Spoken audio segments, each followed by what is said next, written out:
Bonjour tout le monde, aujourd'hui nous allons découvrir le jeu Imagicien.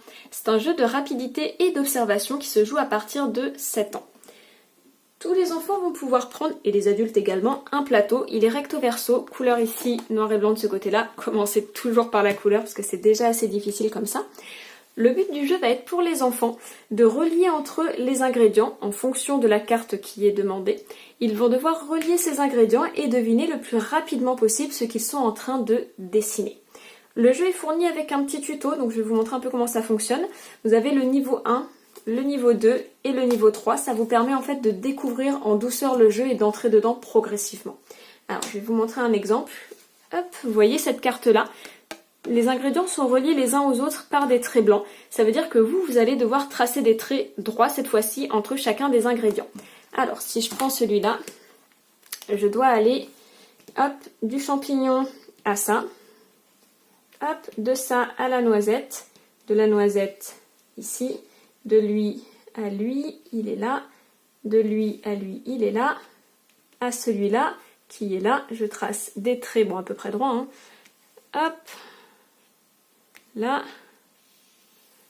et alors ça il faut le faire le plus rapidement possible parce que le timer c'est les autres, hein. Donc dès que eux ils ont trouvé, j'ai trouvé ce que c'est, hop, j'écris le mot, c'est un marteau, oui, parce que on peut le tourner comme ça et vous voyez du coup que ça devient un marteau.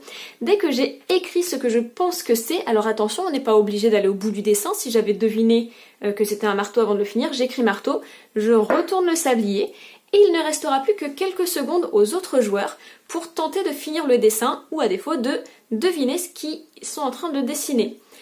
Le joueur qui va retourner le sablier en premier va marquer 2 étoiles. Les autres joueurs qui ont la bonne réponse vont marquer 1 point seulement.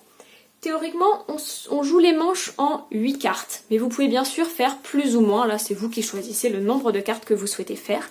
Le joueur qui va avoir le plus d'étoiles à la fin de la partie remporte cette partie. Entre deux manches, vous pouvez également, si vous le souhaitez, pour rendre la partie un petit peu plus dure, le joueur qui a retourné le sablier va pouvoir retourner son plateau et jouer sur une version monochrome. C'est vachement plus dur, donc à voir si vous l'introduisez ou pas comme règle sur les premières parties. Les autres subtilités, vous allez les découvrir avec le niveau 2 et le niveau 3. Le niveau 2 va introduire tout simplement les ronds. Quand vous avez un élément qui est tout seul, vous allez devoir l'entourer. Ici la citrouille et la petite plante là. Vous prenez votre crayon et vous les entourez. Vous ne faites pas de traits entre elles, vous faites juste des ronds. Et ici, c'était pour faire les roues de la voiture. Alors attention, parce que des fois, les dessins peuvent être faits à l'envers. Ici, votre voiture, elle serait dans l'autre sens, donc à vous de retourner pour avoir le bon dessin. Ça, c'est le niveau 2. Le niveau 3 ajoute un tout petit peu plus de difficulté avec l'apparition des arrondis.